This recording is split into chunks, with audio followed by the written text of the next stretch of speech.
بخشش وہ ہے کہ اگر کسی کو کوئی چیز دینی ہو تو فوراً دے دی جائے، انتظار نہ کرایا جائے۔ جب تک نحوست کا مزہ نہ چکھے تب تک سعادت کی لذت محسوس نہیں ہو سکتی۔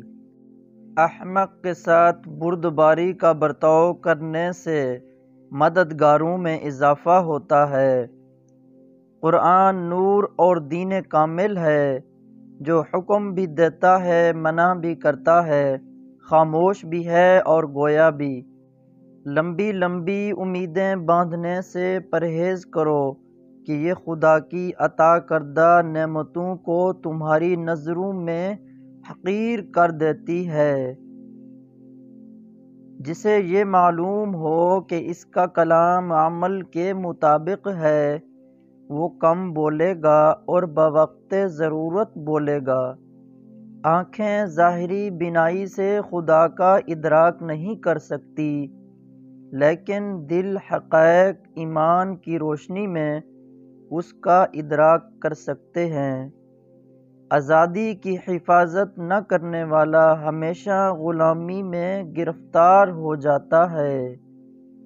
ایمان دل میں سفید نقطے کی طرح ہوتا ہے، جتنا ایمان بڑھتا ہے اتنا ہی وہ نقطہ بڑھتا جاتا ہے۔ ریاکاری خواہ کتنی ہی کیوں نہ خفیف ہو، ایک طرح یہ ایک شرک ہے، اس سے ہمیشہ بچتے رہا کرو۔ اعتراض کی آگ سے انصاف کا پودا مرجھا جاتا ہے۔ اللہ تعالی جسے دولت مند بنانا چاہتا ہے اسے یتیموں اور مسکینوں کی مدد میں مصروف کر دیتا ہے۔ لوگ بیماری کے خوف سے غذا پہلے چھوڑ دیتے ہیں، مگر عذاب الہی کے خوف سے گناہ نہیں چھوڑتے۔ علم اور نرم مزاجی دونوں جوڑی دار ہیں، جن کا نتیجہ بلند ہمتی ہے۔